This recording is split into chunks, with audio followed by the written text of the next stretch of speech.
Yo, what is really good, my dudes? Today is Monday, December 3rd, 2018, and we got another RuneScape update for y'all. Today we see the release of some more Alchemical Onyx Jewelry. So without any further ado, let's jump right in the video. Let's go. Cats is the illest. What you talking about, Willis? Alright guys, so the long-awaited 3 new pieces of Onyx Jewelry has made it into the game with today's update. We have the Grace of the Elves, which is a non-degradable necklace slot item that will do things like store up to 500 charges from any signs of the portal that you add to it, teleport you to your skilling portals you have attuned in the Max Guild, and if you don't, you have access to 1 free telly as a one-off attunement, although if you do attune this, you cannot trade it. Reduced drain rate of the Seren Prayers, and while skilling you have a chance to roll on the rare drop table. Combine this with the luck of the dwarves and you have a chance of a hazelnut signet while skilling. Next up we have the ingenuity of humans. This is a new sigil slot item that when used will guarantee that your next ability or spell will hit. This does degrade and will use fortunate components to recharge. Finally, we have the Passage of the Abyss. This is a pocket slot item that you can add 6 different compacted jewelry to, and will be an all-around telly item for those compacted jewelry that you happen to add to it. This also degrades and will consume charges when used. To recharge, you use fortunate components just like the previous item. It can also be recolored so you can differentiate them from each other if you have multiple passages of the abyss. So all really cool items. Again, these need alchemical onyxes to do, so they do need a high invention level if you want to create these yourselves. Anyways, moving on, they finally removed the Mobilizing Armies. That minigame no longer exists. It's been removed from the area. The tellies and the spirit tree still exist, however, if you want to access the training spot for divination as well as jungle strike worms, you can easily do so with those tellies. Any existing investment credits have been converted into GP at an exchange of 5 credits to 1 GP, and reward credits at 2 to 1 GP. Any unused Mobilizing Army enhancers have been swapped for unfocused enhancers. Mobilizing Army is no longer a requirement for completionist cape. Those who have already completed it will find that they get a hidden feat with 0 rune score. High scores are preserved. Locators can now be crafted with divination. They all come with 50 charges like normal, requiring half the amount of energy to make them to recharge them back to 50. And they now work with elder trees. Low-level ring imbues have been moved over to the Soul Wars reward shop, and new high-level ring rewards have been added to the raid store to buy with Techie. You got the Ring of Fortune, Luck of the Dwarves, Hazelmere Signet, Ring of Death, and the Asylum Surgeon's Ring. That is it for your main game updates. We're going to move on over to the patch notes and see exactly what we got going on over there, so let's go ahead and check it out. Capitalize the G in Grove from the Solak item log title. Updated a message where the player is caught trying to enter Entrana with forbidden objects to be more specific to what is not allowed. Corrected news post categories display in the lobby. Superstore tooltip now correctly shows the number of summoning points it will restore. Extreme skilling potions now show the correct level boost based on their respective skill level. Juju Hunter potion tooltip will now correctly state that its duration is 10 minutes.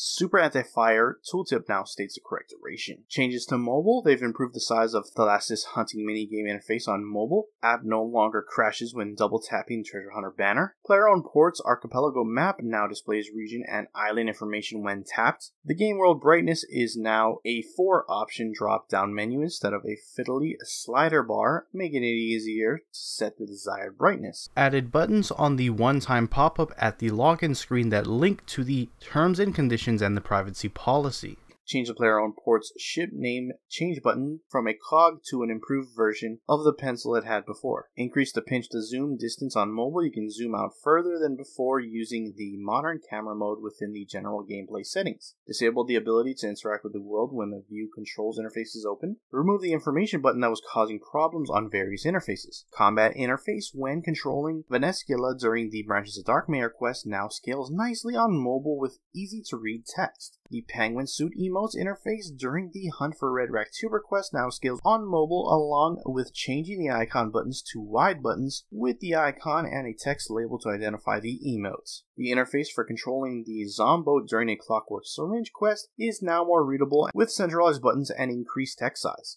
The Circus Agility minigame interface now scales nicely with mobile, along with changing the icon buttons to wide buttons with the icon and a label text to explain what it does. When creating a new account, the mobile controls panel will no longer flash before the loading screen. It will appear once you've selected your RuneScape experience. Some engine fixes. Players with Intel HD systems should now be able to see textures that weren't previously being rendered properly, optimize animations to free up memory, and improve game performance. On mobile, fixed a bug that was causing taps to occur twice. Fixed a bug with taps not registering when user is prompted. Their game client needs updating. On Java, fixed a bug with metamorphosis causing enemies to respawn as their modified version. Fixed a bug where users wouldn't reconnect under certain circumstances. A known issue is resizing the client on a Mac will most likely crash the game. They're already working on a fix for this. For people with Intel 520 onboard graphics chipset, leaves on trees are not visible. There's a workaround. If you start the game in compatibility mode, other Intel chipsets may be affected. Again, this is a known issue. Other fixes, and this was hot fixed on the 30th last month, drop rates for the codices in the Dragonkin Laboratory have been improved. Insta-kill darts will no longer work on familiars in the wilderness. Some blocking has been removed around the outer ring of the Grand Exchange. Players that encountered issues at the Preftinus Waterfall Bank chest should find the issue resolved. Players will no longer be teleported out when fishing at the deep sea fishing. Hearts of Ice are now correctly reset during loot duels. Fixed an issue where Golden Nymph wasn't gilding pickaxes under certain conditions. Manifest raw fish, desert soul, catfish, and bellfish can now be added to the troughs at Manor Farm. Remington has been cleared of slime. Sea salt now requires level 90 mining rather than 91 to match the skill guide. The revive option on Isafdar's mushroom patch now works as expected. Fixed a height mapping issue where players sank into the hillside between Polnivnich and the desert mining camp. Remove combat stats from specific broken dyed items that had them and prevented them disassembling into nothing rather than their broken state. And that is it for your patch notes. Links to everything discussed in the video will be down in the description below. If you want to go ahead and check them out for yourself, head on over there to do so. And with that, I'm going to wrap up the video. If you enjoyed it, hit that like button. If you're not subscribed and you want to stay up to date on all things music related, then hit the subscribe button. Anyways, I appreciate you watching. I'm out. Peace.